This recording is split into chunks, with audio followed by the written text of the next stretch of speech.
We have a problem with spiritual things in our culture. Our culture says you cannot weigh it, you cannot measure it, you cannot touch it, you cannot taste it. Then it must not be real. You have to be able to verify it. And then all of a sudden, we will spend all of our time worrying about this thing called love, which you cannot see, you cannot weigh.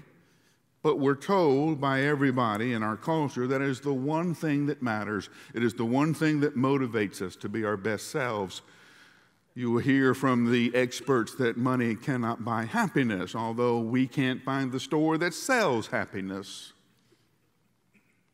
That's another thing you cannot weigh, you cannot buy. We want to find our passion. Everything is about our passion.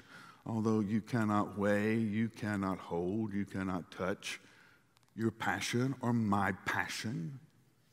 We use these spiritual concepts all the time. But Jesus says if you're going to worship God, you have to get where the ultimate reality is, and you have to deal with the unchangeable truth. The hard thing about worship, though, is this unchangeable truth, this first encounter with truth. We always think it's about who God is. The first encounter with the truth in the worship service is about who we are or who we're not.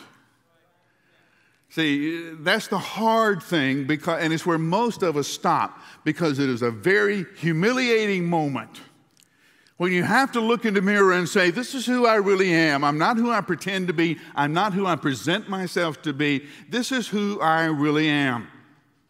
Everybody has this moment.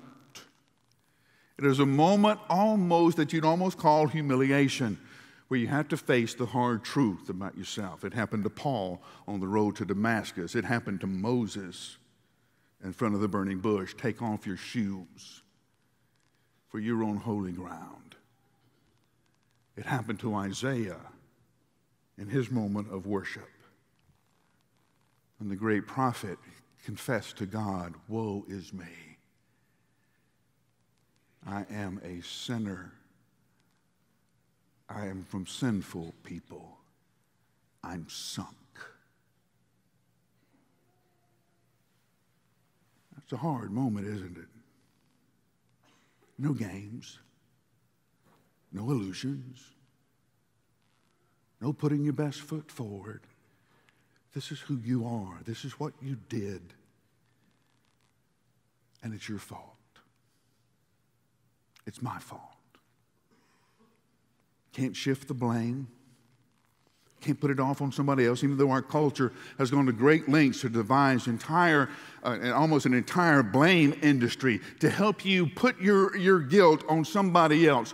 Maybe your parents weren't all that they should be, so who you are and what you did is their fault. Maybe you were oppressed by another group in our culture and in our nation, and so it's their fault that you were not what you were supposed to be and you did not do what you were supposed to do. But it is a hard moment, isn't it, to have to stand there in front of a living and holy God and say honestly, it's my fault. It's not their fault. It's my fault. Here's what I broke and I can't fix it. Here's what I lost that I can't get back. Here's the lie I believed that made my whole life a lie. It's my fault, Jesus. That's a hard moment. It's where most of us stop, because we don't think there's any good news on the other side of this. But that's where it starts. Go find your husband, he told her. I don't have a husband. Now, what was it about Jesus, the way he looked at her, the way he was there, that she knew, I can't lie to him? I need to tell him the truth. She says, I don't have a husband. And he said, yeah, you're telling the truth. Not only you're not married to the guy you're living with, you've been married 5 times before. Now, I know 3 strikes you're out, but 6? See, and you thought all this stuff was new.